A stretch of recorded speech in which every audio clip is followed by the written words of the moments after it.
给我吃，好吃的很吧，好吃的很，多吃点儿。你不是好喝可乐吗？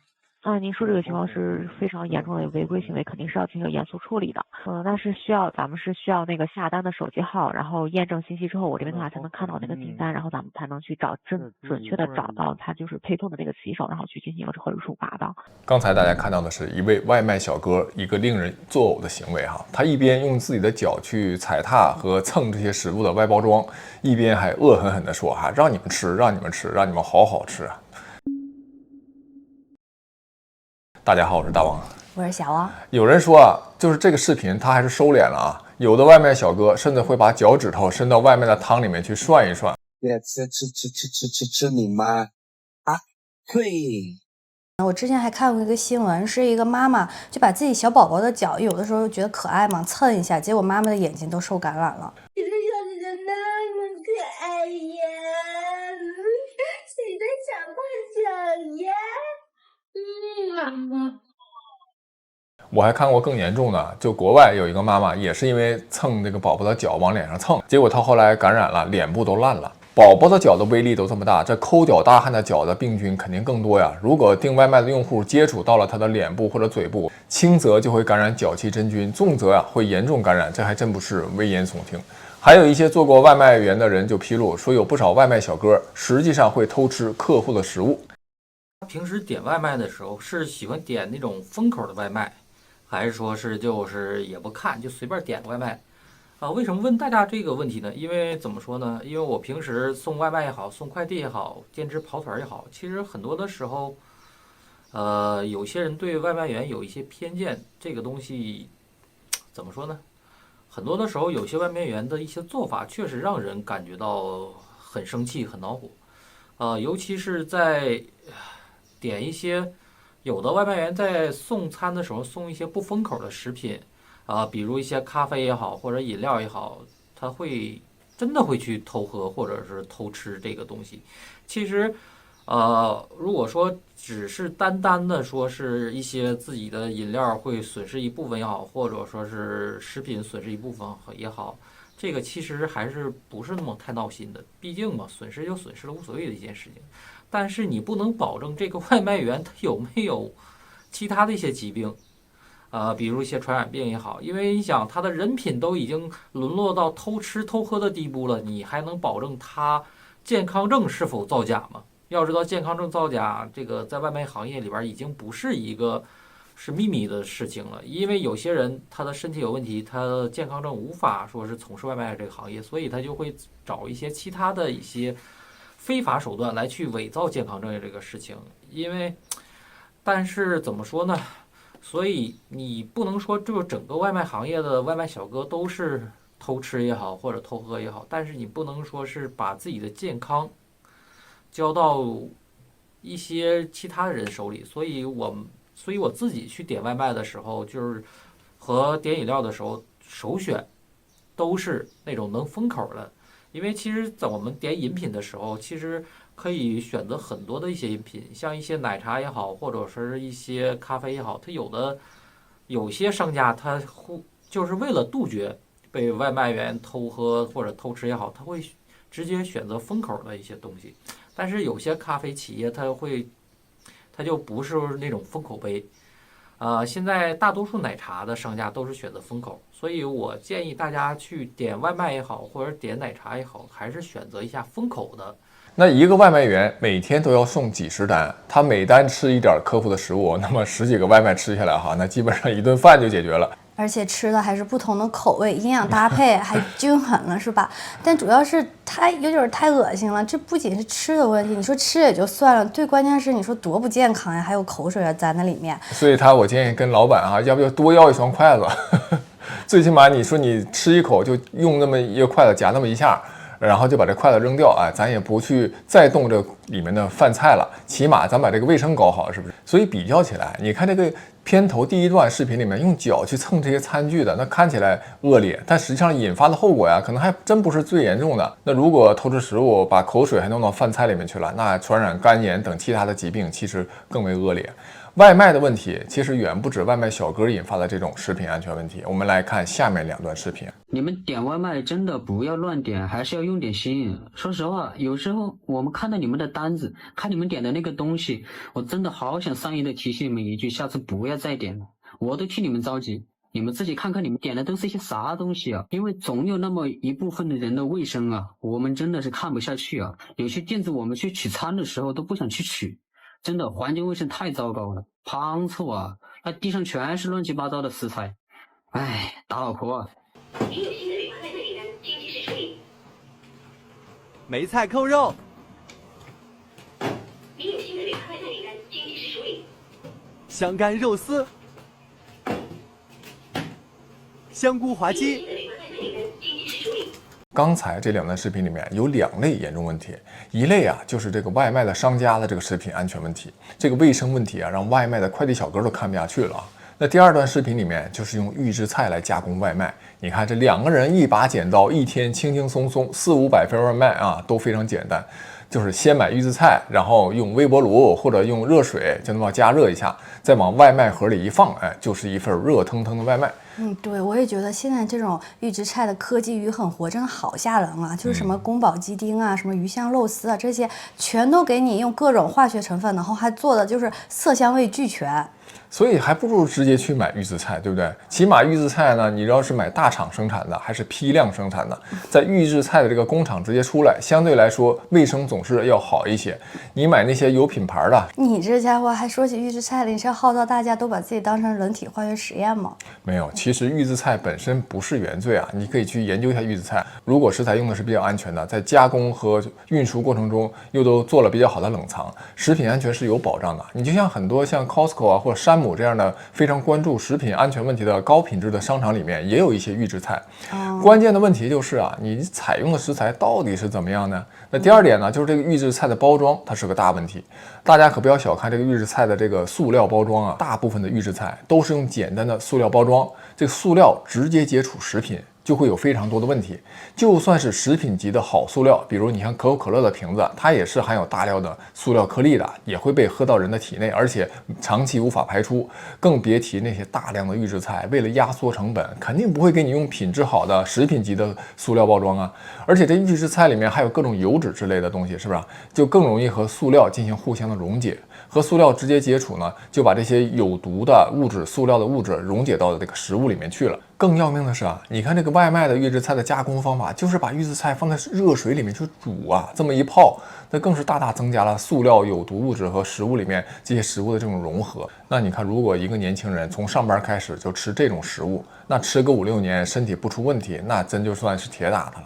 所以现在很多癌症都有年轻化的趋势啊。这和10年前左右开始兴起的外卖不无关系。而且我觉得这还不仅仅只是外卖食物和预制菜的问题，就算哪怕10年前那会儿，就是食品安全问题已经爆出来很多了。我就记得我们出国前嘛，我就那会儿就很多人说啊，现在食品安全好严重，然后说火锅店的火锅一涮，就是那个白肉和红肉就自动分离了，就说明这些肉全都是合成的。我当时还没太留意，似乎还不太相信，因为那会儿咱俩出国前不是老吃火锅嘛，然后后来我去吃火锅的时候，我还真就留意了一下，还真的就基本上哈，甚至包括什么类似于比较知名一些的连锁店的那个肉，真的是羊肉、牛肉一涮，那个白肉和红肉就自动分离了。我当时我都觉得真的好惊讶。然后我还记得那会儿就是北京台的那个什么北京卫视，有的时候会做那种生活类的栏目，就是在不同的超市，比方什么超市发呀什么的啊，就是这种连锁超市购买不同的肉，然后回来。然后进行检测嘛，其实我发现，结果10个超市里面有9个超市基本上都是合成肉。你想，就是这种现买的新鲜的，还有你现去点餐的店都不太安全，那更何况预制菜和外卖食物，咱们看不见的呢。我记得第一次外卖大战啊，是在2012年的时候，是饿了么和美团开始大战哈。从那以后啊，那外卖几乎就成了很多上班年轻人的首选。我那个时候也是一样啊，就是因为嘛，我考虑的问题会多一点，所以我不太敢点那种小店的外卖，当时主要点的是肯德基外卖哈，周五的时候经常就点一个全家桶，然后准备好2部电影，这是我当时辛苦1周之后最愉快的夜晚。那个时候我还不认识小王呢哈。对，就是他老跟我说，就是以前自己单身的时候最爽的就是点一个肯德基的全家桶。但是我认识他之后吧，我就发现确实大王在食物安全这方面还真的是挺注重的，就是连我一个女生当时都觉得很惊讶。就那会儿我们在北京的时候，就我们出国前，然后他就开始比较关注食物安全的问题，然后会说让我不要去尽量少在普通的菜市场采购，然后去什么买那个，我记得那会儿是叫顺丰优选，就有点类似于现在的盒马生鲜吧，但是做的没有盒马生鲜大，是顺丰快递旗下弄的一个有点像类似于买那种有机食物的这么一个网站。不知道现在这个网站还在不在，也可能都已经倒闭了。就那会儿是顺丰优选，然后还有呢，就是他跟我说，北京有一个1号土猪，是专门卖有机猪肉的，就是价格呢，确实是普通菜市场猪肉的什么可能大概3倍左右，但是它可别提这个1号土猪了。真的搞笑的是，我是最近才知道，这个1号土猪其实它是品牌叫1号土，然后1号土的猪根本就不是什么土猪肉啊。这个商家呀，他们太精明了，把我都玩的团团转的。据说还是一个北大毕业的学生弄的。如果我们的观众现在有还在北京生活的小伙伴，可以说一下，现在1号土猪是不是还在卖？现在应该还在卖，因为最近才披露出它这个1号土的这个问题。我们再说回这个第一段视频啊，你看那个脚丫子采外卖，这个广泛传播之后，现在应该是商家他必须要用那种封口的、能够密封的那种餐盒了。那不封口的这种商家以后估计啊，就生意不好做了。所以这个卖封口餐具的，估计这个生意要大涨了哈。以后啊，这个封口餐盒应该就是标配。当然了，如果这个外卖小哥也随之改进自己的工具啊，比如说先把这个封口撬开，然后他再整一个封口工具把这个口重新封上啊，那也没办法了。我觉得这种外卖小哥毕竟应该还是少数，就是平时我们以往刷到关于外卖员的视频嘛，大多数都是说外卖小哥比较辛苦啊，不容易，这个甚至有很多曾经是在大厂工作的人，然后中年裁员没有办法，只能去跑滴滴啊，或者说送外卖，并不说他们本身的素质就多么恶劣。当然了，因为一个行业人多了，可能确实会有那么几个害群之马，但是我们也不要就是说上升到这个群体就一定会去这样。是，所以呢，我就想谈一谈这些个别的这些外卖小哥这些心理哈。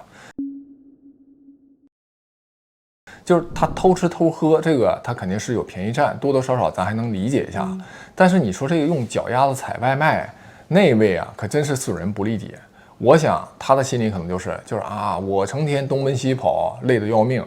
然后还没有五险一金，你们在办公室吹着空调，吃着我送的外卖，那我就得恶心你们。也有可能这个外卖小哥平时啊也都心理上挺正常的，但是可能在某一些时刻就心理崩溃了，比如被投诉啦、下大雨啊、催单呐，然后甚至门口的保安都还要难为他一下，家里再有一些糟心事儿，这么累积上来啊，这外卖小哥其实压力确实挺大，他可能在某一些时刻就心理上失去了道德防线，就用这种比较安全的方式啊来报复社会。其实每个人都会有阴暗的心理，就算你平时再标榜自己三观很正，也都会有阴暗的那么一刻。我们也很难指望所有的外卖小哥都有比较高的这个道德水平啊，甚至在一些时刻他们的道德水平会滑坡，这也就是人性的一个非常基本的。接下来我就给大家提点建议，就是你怎么避开这个外卖啊，其实就是做饭呗。做饭真没那么复杂，建议大家参考一下白人饭的那种方式。味觉上可能会略差一些，但真就是又快又健康。比如现在基本上所有的超市它都有熟食区和预制菜区域，那你提前几天集中采购，放在冰箱里都储存好哈。每天早上那带到公司，把预制菜用微波炉加热一下，那就是一份简单又相对健康的午餐。如果实在嘴馋也好，或者是为了方便也好，就是得点外卖，那就尽量就跟老板交代一下啊，你这个餐盒给我密封一下，也尽量要在自己探过店的那种地方，知道卫生还不错的店里面去点外卖，而不是那种你在犄角旮旯里你都不知道在哪儿的那么一个外卖店里，你也不知道卫生情况，你去点这种店。虽然呢很多媒体现在都在指责外卖行业压榨骑手，不给骑手提供五险一金，而且平台又用各种的数据手段，比如根据用户的评价呀、投诉以及及时率给骑手形成一个巨大的压力嘛。对，你前几周不是说了一个刘强东和王兴的美团大战嘛，就里面就说了这些。但是你看我那期节目也讲了，你不能否认外卖行业给很多失业的人提供了一个短暂的喘息机会，让他们有立刻赚钱的机会，否则很多家庭的经济来源都成了大问题。外卖行业其实真的是为社会解决了比较多的就业问题啊，对社会的稳定也发挥了比较大的作用。这也是为什么这些外卖平台它虽然没有五险一金，不符合规，但是政府仍然睁眼闭眼就不去管这个事儿。因为在就业领域，以美团、王兴为代表的这些外卖平台的老板，他们是立了功的。否则呀，你就像上个世纪90年代，东北很多下岗工人失业了，为生计所迫，丈夫不得不送自己的妻子去歌舞厅等等一些皮肉场所去赚钱，那都是人间悲剧。关于那段时期的故事，大家可以去看看王全安导演、于南主演的电影《纺织姑娘》，就讲述了类似的情节。其实要说起这个王全安啊，他还是比较有才华的，他就是张雨绮的前夫，也是于南的前男友。就是这个电影让王全安和于南当时就走到一块儿了，我们就不展开说了哈。我还想说，你这从外卖员跨度到王全安，这跨度也都可以的。其实说起来，起码现在这个外卖平台它提供了一个出路，我们也希望外卖骑手们，大家也能以一个更好的心态来面对这个工作带来的这个压力哈。其实，在海外也是类似，像 Uber 啊，还有外卖平台，给一些失业的人或者刚移民过去的人提供了一个门槛比较低的就业机会。比如我们现在就经常会看到很多印度小哥啊在送外卖，是吧？不仅印度小哥，我有的时候打开小红书，还会看见很多这种华人妈妈，甚至有一些是单亲妈妈，然后也有一些就是说全职妈妈。因为这边的话，小孩白天上学嘛，然后上学的时候家长就可以出去送个外卖，有的时候或者说接送孩子的时候 ，Uber 开个顺风车这种。现在华人留学生好像也不少在跑 Uber 和送外卖这样的工作来勤工俭学。就是说，海外的各个国家也有一些外卖小哥在搞这种偷吃外卖啊，搞一些不卫生不道德的行为。但总体上来说，因为毕竟像欧美国家的人工它会相对贵，那对于送外卖这份工作呢，收入相对国内确实要高不少，那工作强度也没有那么大。尤其像美国这种地方，那外卖员动不动还会收到一些金额比较大的小费，所以心态方面要平和得多，出格的事儿呢也相对会少一些。现在国内的京东也来竞争这个外卖市场了哈，我们1个月前就做过那期相应的节目讨论这件事儿嘛。那平台随着京东外卖的出现，让外卖骑手们现在的工作强度和收入如果未来能有个更好的提升，那点外卖的这些用户呢，也对外卖的骑手多一些包容心，少一点投诉，其实就是各个方面都多一些宽容，多一些松弛感，那社会互害的这种压力和现象就会少一些。最后今天节目的结尾，我想回应一下评论区的一些朋友的留言哈。有人就讲说我们为什么经常就讲一些国内的负面新闻，是不是属于那种骂娘的频道？我非常明确的告诉大家，我们不是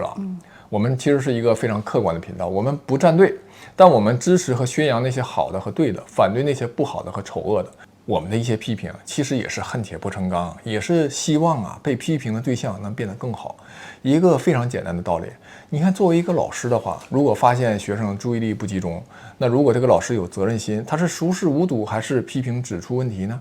那如果你们家的老人被忽悠买这种毫无价值甚至有可能有副作用的保健品，那你是去跟老人指出这个问题，还是听之任之甚至高呼万寿无疆呢？同时我也对那些一股脑的闭着眼睛骂娘的频道不赞同。现在有些时政频道那真的是为了黑而黑，不管什么新闻都解读成负面，他们就成了另一种形式的洗脑。所以我也放弃看了不少那个时政频道。其实像我们很多这样的新移民我们最希望的就是中国大陆台湾、香港都能经济繁荣，人民能够安全幸福，还有海外的华人大家都能和谐相处，大家都能过得好一点，而且最好还是能团结。对于像华为英伟达、台积电这样的中国人和华人创办的全球顶尖的科技公司，看到他们的产品在全球一骑绝尘，我们真是由衷的感到骄傲。其实大家想想，你看西方人的种族歧视是怎么来的？现在因为反种族歧视和政治正确，即便有些人他不表现出来，其实心里面还是有的。这白人的这种心理优越感，表面上看是西方发达国家的经济繁荣，根子上其实是因为西方的科学和艺术确实人家遥遥领先，创造了巨大的价值，为人类文明的快速发展提供了巨大的动力，也创造了巨大的财富。那现在呢，华人的一批高科技公司代表着华人的智慧和能力，那不仅不差，反而有可能在人工智能时代后来居上，这难道不值得每个华人骄傲吗？我记得黄西英文名叫纣王，一战成名的有一段表演，他是在2010年美国记者年会晚宴的一个段脱口秀，他是用诙谐的方式表达了西方人对于人们肤色的划分。他说虽然他觉得各个国家的肤色只是不同程度深浅的棕色，但是你看中国人就被安排上了一个黄色，就是现在啊，无论是日本人、韩国人还是中国人，哎，都被称为亚裔。亚裔是一个中性词，但我非常希望人们以后一提到亚裔，就能想起这些华人们创造的伟大的公司，以及聪明勤奋的亚裔们给人类带来的巨大的价值，包括科技方面的、艺术方面的，还有财富方面的。对，我觉得现在已经有一点这种趋势了。就我之前看到有这个海外的博主就说哈，以前说 Made in China 嘛，总感觉好像是那种比较便宜，但是质量比较低的东西。但是最近2年呢，大家再提到 Made in China， 就感觉不知道什么时候已经感觉是变成了一个质量的一个比较好的一个这样的一个代名词。我想就是随着最近几年的，比方说像今年的 DeepSeek 呀，然后还有语数科技的这种机器人啊，然后还有包括像大疆无人机啊。我也希望来自不同地区的华人们能够减少敌视和隔阂，尤其是我们大部分老百姓啊，那都是普通人，既不是权贵，也没有作奸犯科，何必划分明确的阵营互相攻击呢？用屁股来决定脑袋呢？我知道我很理想化，但这也是未来我这个频道努力的方向。本期就讲完了，下期再见。